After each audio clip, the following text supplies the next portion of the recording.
Good morning, welcome to Kakaaki Social. I am Ohimaya Maize, your anchor on this segment. This is the segment where we present to you some of the issues that are shaping conversations in the Nigerian social media. Kano State Governor Abdullahi Ganduje is at the center of a dollar controversy. A video has surfaced in the Nigerian social media that shows the governor purportedly receiving millions of dollars from suspected contractors. This development has been trending in the Nigerian social media all through yesterday. We'll take a look at how that panned out yesterday in the social media. Up till this morning, Nigerians have been talking about this issue. There's a video. Premium Times filed a report on this issue yesterday. Kano Governor Ganduje caught on video receiving dollars from suspected contractors. Let's take a look at excerpts from that report, which has sparked off a lot of conversations in the Nigerian social media. Kano State Governor Ganduje receiving dollars from suspected contractors. The Kano State Governor could be seen collecting the dollars before rolling them into his white dress, Babariga, in one of a series of questionable deals allegedly struck over a span of several months. The first set of at least 15 clips in possession of online-based Daily Nigerian was published on Sunday afternoon by the platform. The 2-minute video was recorded in 2017 in what Daily Nigerian described as a sting operation aimed at beaming a spotlight on the governor's alleged penchant for contract racketeering. The governor has debunked the video as cloned and threatened a sweeping lawsuit against the publisher. Quite an interesting development yesterday. Let's take a look at that video and the comments that followed.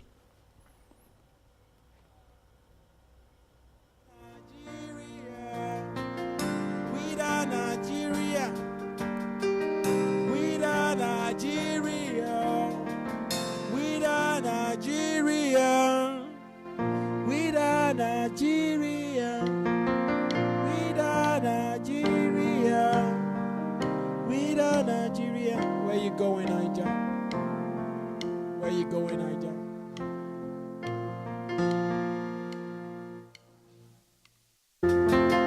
We da Nigeria, we da Nigeria, we da Nigeria, we da Nigeria, we da Nigeria, we da Nigeria.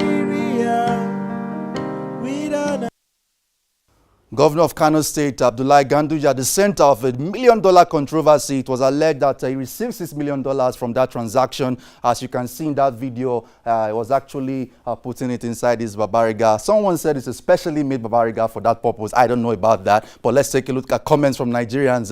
Let's go to the tweets. The first tweet that we saw yesterday. Okay, let's take a look at this from Habib_MDK. If Ganduje is to survive this scandal and remain in office without being impeached, it only affirms that we don't have a functional government. The government structure only serves the few that are responsible for our underdevelopment. From Twitter user Habib Rufai there. Let's take a look at this tweet from Mukhtar Yusuf Ilu, tweeting at Ilu Mukhtar. EFCC should track down and arrest the tailor who made Ganduje's Babariga. He made it on purpose.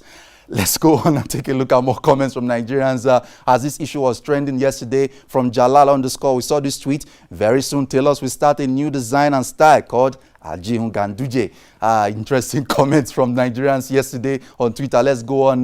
This issue was raging yesterday. From Reno Mokri, we saw this tweet. We now know why Kano Governor Umar Ganduje likes very big Agbada and Babariga. It is for banking purposes. Farouk Lawan used cap banking, while Ganduje prefers Agbada banking. No wonder they fought President Jonathan for introducing the cashless policy. Right now, Mokri tweeting there. Let's take a look at more comments on that issue yesterday. From Biola Kazim. Ganduje will say the video was doctored, that he was not receiving a bribe. He would campaign for Buhari, finish his term as governor, go to the Senate, and the people of Kano will move on. It is just how we roll here. Let's take a look at more trends, more issues on this matter. Ilu Ahmad again posting said, someone said Ganduje's Babariga is much more richer than Wema Bank. Wema Bank directors, are you guys watching? They said Ganduje's Babariga is richer than your bank. Oh my God. Let's take a look at more comments from Nigerians. From Ayo Fadimu. EFCC sent letters to security agencies not to allow Fayose travel out of the country.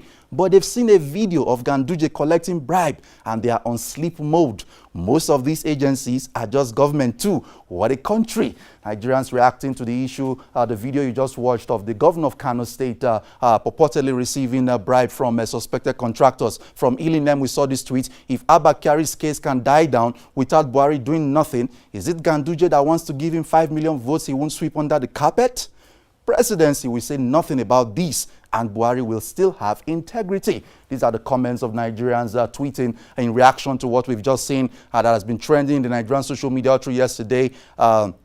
Let's take a look at more tweets from this issue. No statement yet from the Nigerian government or the EFCC on this matter. We are watching very closely to see how this issue will pan out. Let's take a look at these more tweets. We've seen this tweet before.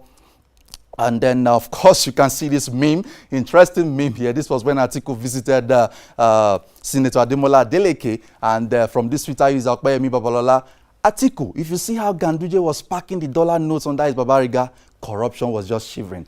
And I think that's what that meme tries to illustrate there. And of course, Nigerians can be very so creative on social media. They already have the head of Ganduje in a dollar sign. Ganduje on the wheel of steel from Twitter user Shayo19. This issue, we definitely have not seen the last of this issue yet. It's a big issue trending right now in the social media. But Mr. ID has a contrary opinion. He tweeted, he said the Ganduje video doesn't prove a bribe was received, merely that he collected dollars. Dollars received could have been proceeds from a successful and legitimate business transaction, repayment of a loan, a Naira to dollar FX conversion. Till audio is provided, we can only speculate. Mr. ID thinks that video is not sufficient enough to confirm that the governor actually received the bribe. And then let's go on to the issue of Peter Obi, who was picked by Atiku as his vice presidential running mate. This issue has been generating some kind of firestorm as we learned that Southeast leaders are saying, we don't want. Let's take a look at some tweets yesterday. Osita Chidoka, former Minister of Aviation, actually tweeted something that generated a lot of conversations. He tweeted, Southeast leaders ended their meeting in Enugu with the conclusion that they await the proposed meeting with presidential candidate Atiku over the selection of his running mate and the non-consultation of Southeast leaders. Southeast leaders are unhappy. They claim, according to reports, that they were not consulted by Atiku before he picked Peter Obi, and that was a tweet by Osita Chidoka which generated some reactions. This is how Nigerians were reacting to that matter. Your position doesn't represent the wishes of Southeast people. It's only when it is time to share appointments Southeast leaders emerge. Where were the leaders when Buhari launched Python dance and proscribed IPOB? You leaders are testing the patience of Southeast youths. Be warned from the more 920 there. We saw this tweet from Abdul Mahmoud Owan, the great oracle. You people are unserious. Here's one reason the presidency will continue to elude the Igbos. You all display a lack of unity, of purpose. But of course, for the very first time now, a prominent presidential candidate is picking an Igbo man as running mate, and you would naturally expect that the Igbos will rally behind, but it's not the story. What we're seeing is you didn't consult us. You have to come and talk to us first. And from Basoj Bastos, we saw this tweet. Do we have Southeast leaders that only speak up and make claim to leadership position when it suits them or when there is something to gain? Leaders that can't speak when human beings suddenly go missing after invasion of their homes by the military? Leaders without responsibility.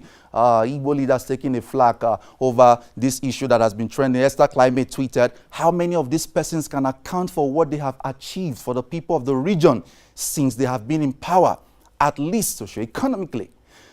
Interesting posers to Igbo leaders there. We hope they are watching and they will allow Atiku rest with whoever he wants as his running mate. From Bonario 89, shameless lots. We never saw them gather. When Python dance was dancing in the southeast, same misguided leaders that proscribe IPOB. They know nothing aside their selfish goals. Look at them. Even that governor of Enugu State is now opening wings. Interesting tweet there from Bonario 89, this issue. And then yesterday also, on Saturday actually, this tweet popped up on the social media. It's been retweeted over 2,000 times with a lot of comments. You can see what is happening here. From Oluyemi Fashikpa, he tweeted, I don't need to caption this. Just retweet for Nigerians to compare and contrast. This was Peter Obi, Atiku's running mate, visiting the flooded region, and he was inside the water. And of course, the other picture is current Vice President Yemi Osinbajo visiting a similar situation, but sitting comfortably in a boat. And Yomi Fashikwe tweeted this. And let's take a look at how Nigerians reacted to it. Of course, you can see from your screen, compare and contrast. One is inside the water, showing connection and empathy with the people, as that suggests. And then Oshibajo is sitting in the boat. Let's take a look at the tweet. HRH Adebambo tweeted, tale of two governments with different capabilities. One was very organized to get the right equipment for the location, and the other is unable to organize themselves. Overall, the tweet is a minus to Peter Obi. Someone thinks that is actually a minus for Peter Obi. Let's go on.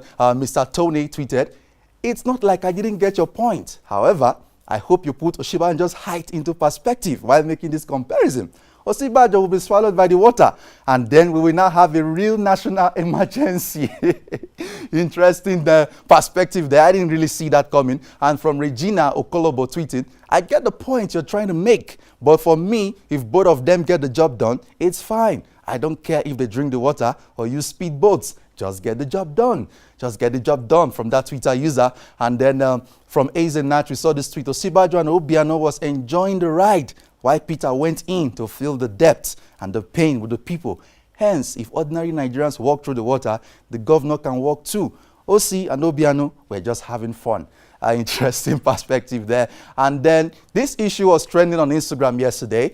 Shun partisan politics or lose respect, Buhari tells religious leaders. Let's take a look at the video and how Nigerians reacted to it on Instagram. Religious leaders should not be seen to involve themselves in partisan politics or political controversies. Otherwise, they risk losing their status and public respect. On their part, the traditional rulers, I would request that you encourage your subjects to come out and exercise their voting rights as responsible citizens. To all of us politicians, I ask that we discharge our political responsibilities with integrity, bearing in mind that we will one day give an account to God the Almighty.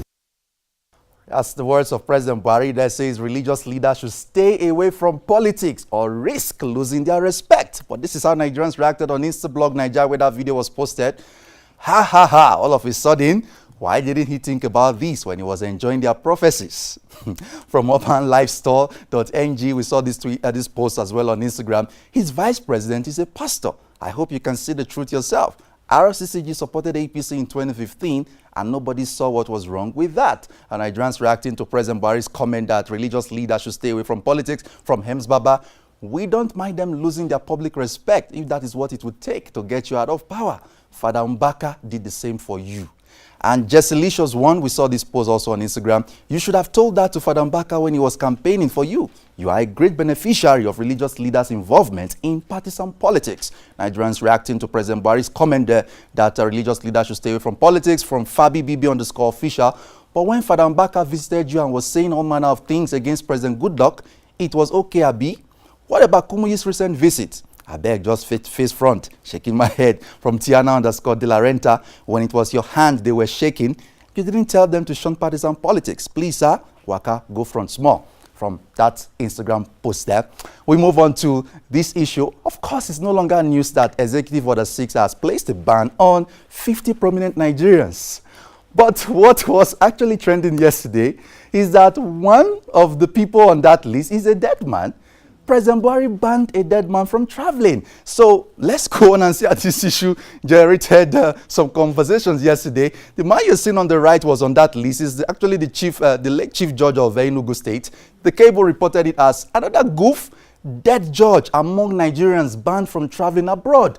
If you recall that some time ago, actually, when President Buhari announced some appointments, some dead Nigerians were actually on the list of those appointments, and it raised a lot of controversy among Nigerians. But this time around again, we are seeing a dead man on the list of 50 no travel ban. From Joy the Sniper, we saw this tweet, PMB again. Late Chief Judge of Enugu State, Innocent Mezulike, who was buried last month, is one of the 50 prominent Nigerians on the list banned by President Buhari from traveling outside Nigeria. This man and his love for dead people. But what is really happening at the villa? Mustafa Boss, SGF, Chief of Staff, Abakari. You guys don't really go through these things before they issue them. Anyway, Nigerians are still talking. Prince Razak Umoru, Blue Raxi for you. Buhari won't even let the dead to rest in peace. Shaking my head. If he's not giving them appointment, he's banning them from traveling out of Nigeria to the great beyond. Nigeria is making fun out of this issue. From matrix tones, necromancy is the practice of communicating with the dead. President Buhari appears to be outstanding for this. Imagine including a dead judge in his travel ban list. Please let the dead depart in peace. Nigerians reacting humorously to this issue that has made it into the news again. Buhari banned a dead person from traveling. Here, somebody cannot even die in peace in this country. Again, from Emi_Rans. We saw that tweet from Victor Michael 70. Not content with appointing dead people to political offices, President Buhari continued his love of dead people by including late ex-Chief Judge of Enugu State, Justice Innocent Umezulike, as number 30 on his travel ban list. Nigerians, I've not seen that list, so I don't know how they knew he's on number 30. And of course, the 2019 election is fast approaching, and superstar music icon Banky W took to his Instagram page to share a video from a TEDx presentation he made recently, where he talked about the responsibility that Nigerians have for their country. Let's take a look at that video, which he posted on his Instagram post as we wrap up this segment of the show. Only come when you are frustrated enough about a problem to do something about it. Do more than tweet. Do more than pray. We've been praying for Nigeria for what feels like an eternity. Do more than pray. It's like we've mastered the scripture that says pray without ceasing. But we have forgotten about the scripture that says faith without works is dead.